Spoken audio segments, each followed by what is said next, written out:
Hey, what's up YouTube? Today we're doing a prequel to our little mini webisodes that we've been working on our hunting arrow build. We really didn't start on cutting the arrows and building the arrows there. We kind of started after the arrows were already cut and made. So this episode is going to be dealing with how to cut your arrows down and how to glue your inserts in. Stay tuned.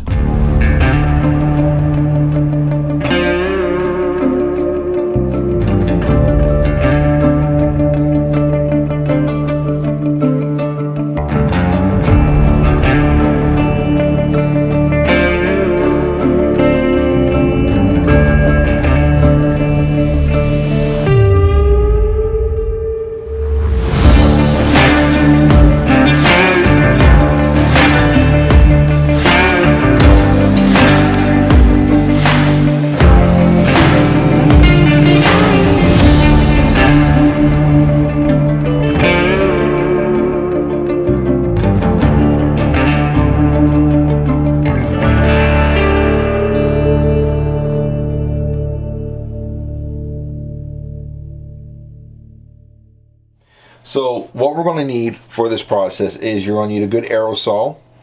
You're going to need your unfinished arrows.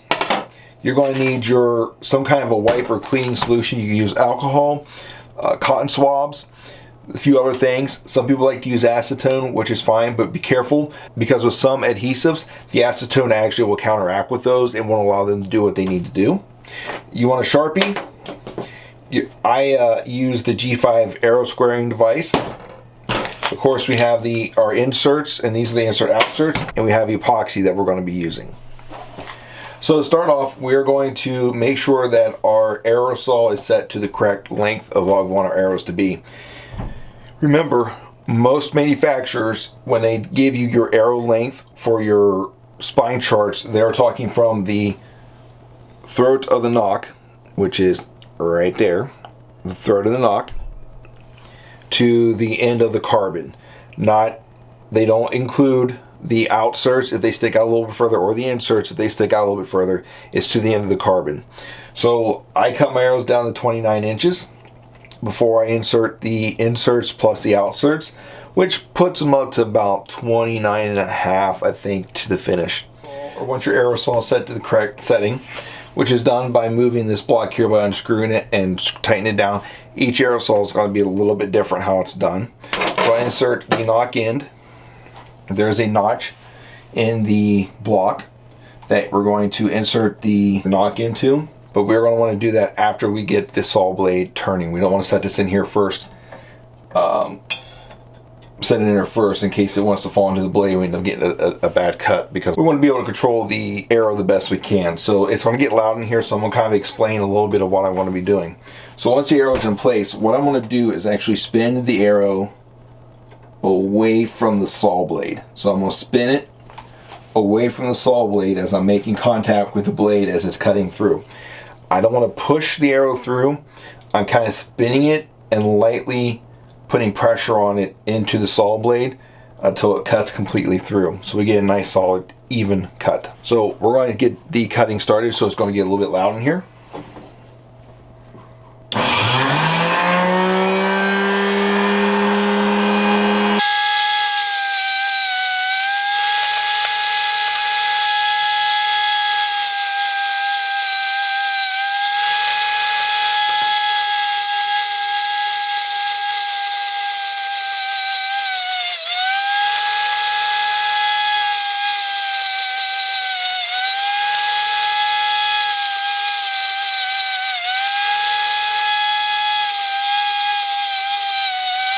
Now since we got our arrows cut down to 29 inches, what I'm going to do is take the black Sharpie, and all I'm going to do is color the end of the arrow black with the Sharpie.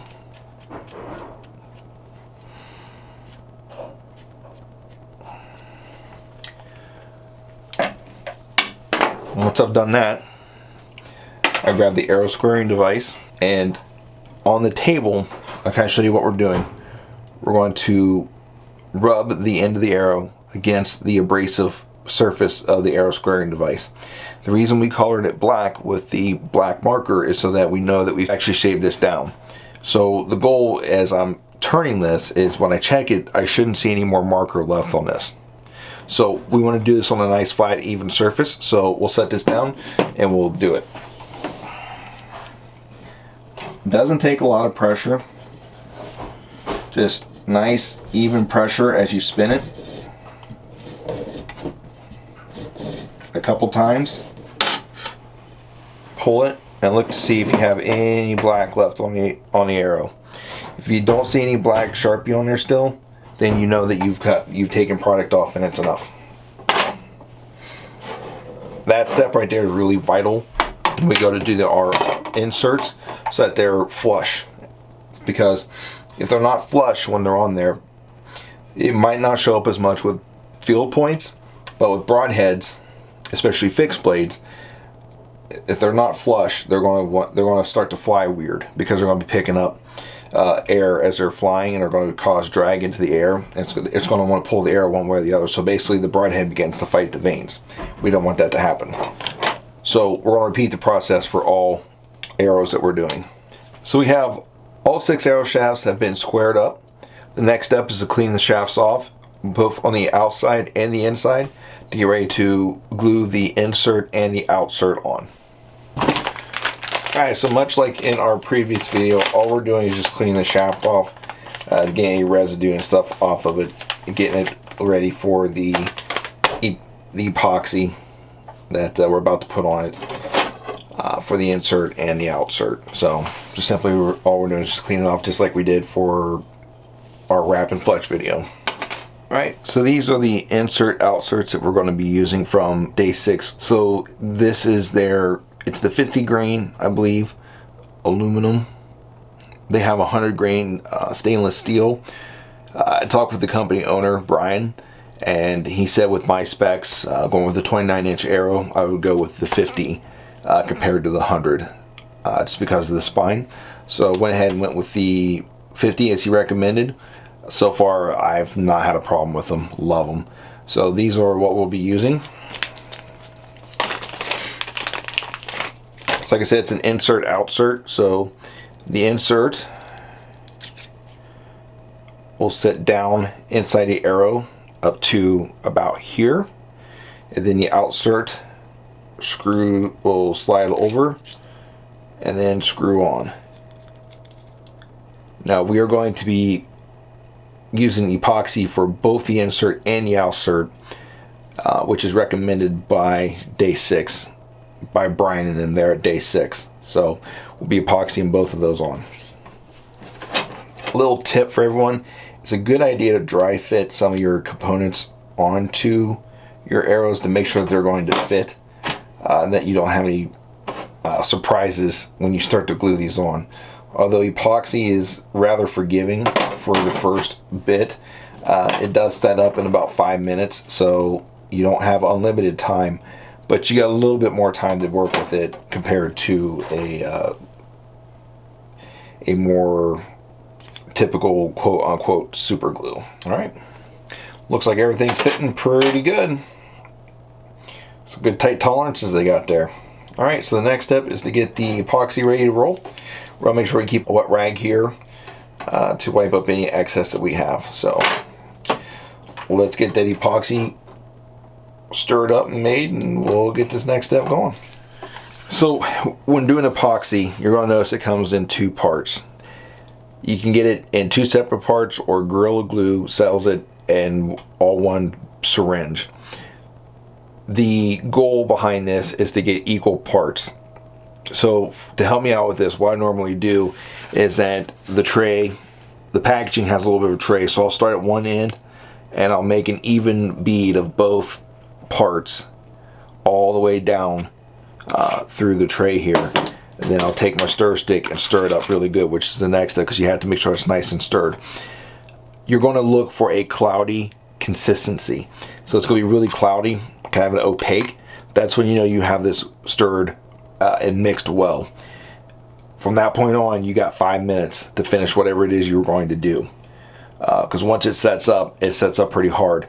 Now the difference between this and other glue, like the epoxy, you're going to let this cure for a day before you start shooting it.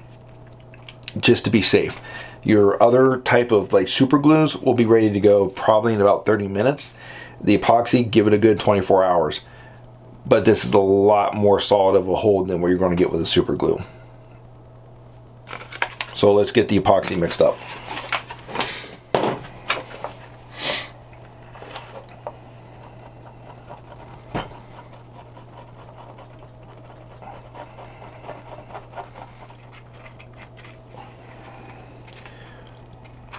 So this is kind of the consistency we're looking for.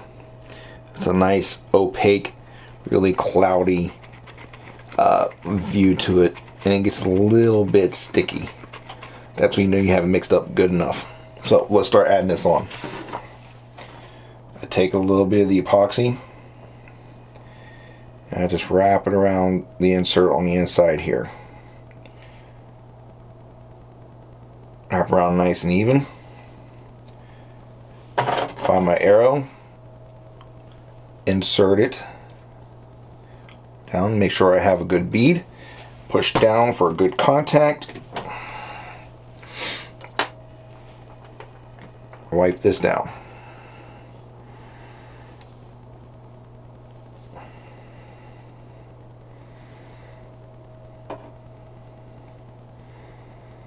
Just like that. Just that simple. Alright, we have our inserts in.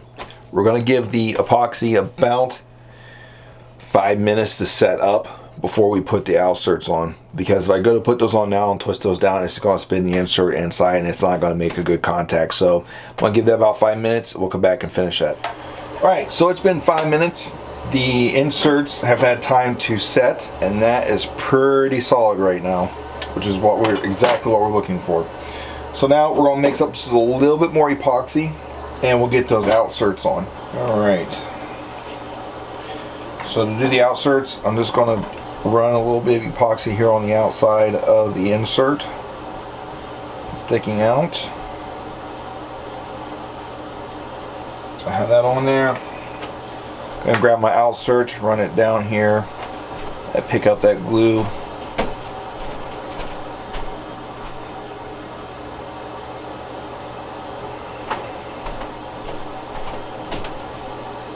And spin it all the way down. Clean up any excess glue and keep repeating the process for the remainder ones. Okay, now we have our half dozen arrows that have the outserts epoxied on. We are going to let those set up overnight before we start shooting those. Probably going to be a couple days since it is later in the night tonight before I actually shoot these. But we'll go right back to step number 1 that you guys seen already, and that was the knock tuning immediately after these were built. So we'll get these things matched up with field points here tomorrow or the next day, get these knock tuned, and then we'll wrap and fletch them and they'll be ready to go. So, hey everyone, thanks for watching today's episode. After we started working on this project and I got as far along as I did, I realized that I really didn't show the very beginning process, or the very beginning of this entire process, and that's actually cutting and setting your inserts. So I wanted to make sure I got that out there and done.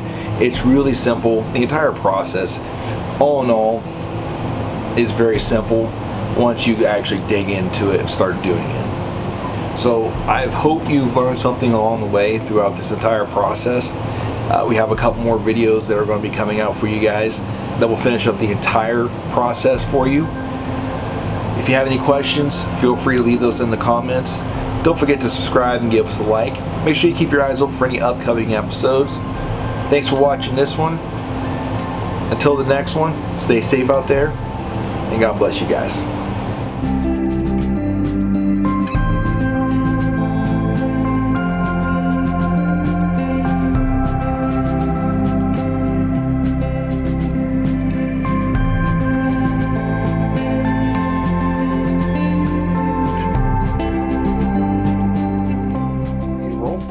We'll make sure we keep a wet rag here to wipe up any excess that we have.